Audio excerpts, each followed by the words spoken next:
4월 11일 오늘 만나 성경 말씀은 민수기 11장 21절에서 23절 말씀입니다. 모세가 되물었다. 저를 둘러싸고 있는 백성의 보행자가 60만 명입니다. 그런데 주님께서는 그들에게 내가 고기를 주어 한 달 내내 먹게 하겠다 하고 말씀하시나 그들을 먹이려고 양떼와 소떼를 잡은들 그들이 만족해 하겠습니까? 바다에 있는 고기를 모두 잡은들 그들이 만족해 하겠습니까? 주님께서 모세에게 대답하셨다. 나의 손이 짧아지기라도 하였느냐? 이제 너는 내가 말한 것이 너에게 사실로 이루어지는지 그렇지 아니한지를 볼 것이다. 아멘. 오늘 만나로 만나주시는 하나님을 기대합니다. 사람의 생각은 경험이라는 울타리를 넘어서기가 쉽지 않습니다. 예를 들어 어떤 분이 꿈속에서 비행기를 탔다고 합니다. 그런데 아무리 기다려도 그 비행기가 출발하지 않더라는 겁니다. 왜 그랬을까요? 태어나서 한 번도 비행기를 타본 적이 없었기 때문입니다. 비행기를 타고 나서 어떤 상황이 펼쳐지는지, 어떤 기분이 드는지를 느껴보지 못했을 때는 꿈속에서도 비행기가 멈춰만 있었다는 겁니다.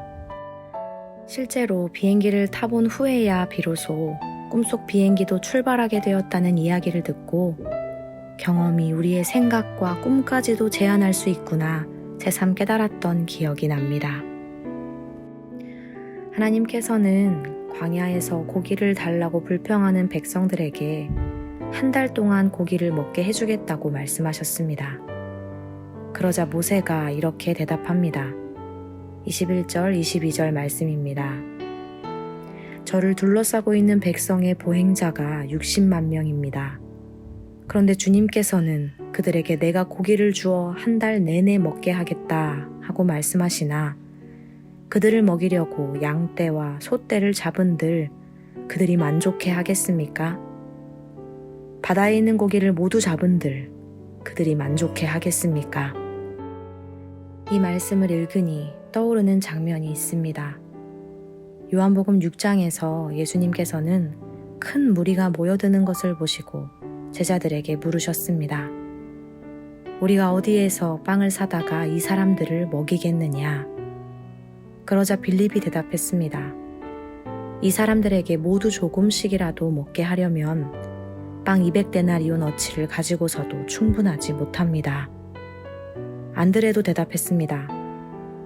여기에 보리빵 5개와 물고기 2마리를 가지고 있는 한 아이가 있습니다. 그러나 이렇게 많은 사람에게 그것이 무슨 소용이 있겠습니까? 이 두 이야기의 공통점을 발견하셨나요? 모세는 하나님과 대면하여 교제하던 사람이었습니다. 지팡이를 들고 손을 뻗었을 때 눈앞에서 홍해가 갈라지는 기적을 경험했을 뿐만 아니라 광야에서 구름기둥, 불기둥, 만나의 기적으로 살아가고 있었던 사람이었습니다. 그렇다면 제자들은 어떤가요? 물이 변하여 포도주가 되게 하신 기적뿐 아니라 병자들을 살리시고 고치시는 예수님을 가장 가까이에서 보고 경험했던 사람들이었습니다.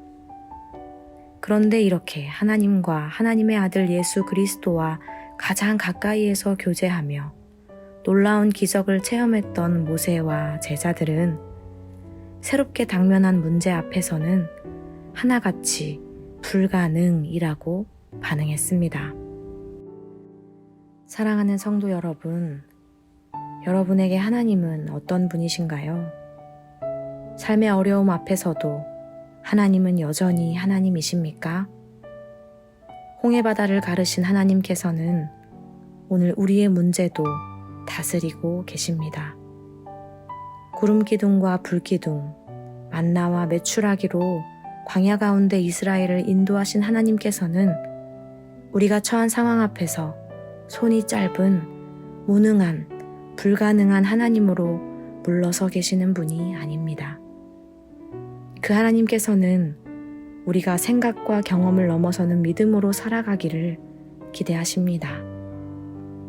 한 번도 경험해 본 적 없을지라도, 한순간도 꿈꿔보지 못했을지라도 하나님께서는 우리의 삶 가운데 하나님의 뜻을 이루시고 펼치실 것입니다.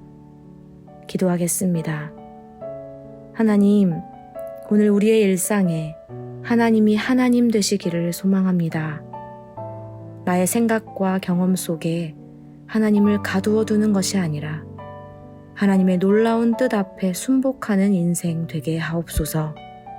예수님의 이름으로 기도합니다. 아멘. 이제 2가지 기도 제목으로 기도하겠습니다. 첫째로 말씀을 기억하며 기도하기 원합니다. 하나님이 어떤 분이신지 삶을 통해 배워가게 하옵소서. 먹을 것, 입을 것, 생각하는 것, 결정해야 하는 모든 것 가운데 걱정이나 염려가 앞서지 않게 하시고 하나님의 도우심을 구하는 인생 되게 하옵소서. 둘째로 우리나라를 위해 기도하기 원합니다. 우리나라가 당면한 모든 상황을 하나님의 권능의 팔로 다스려 주옵소서.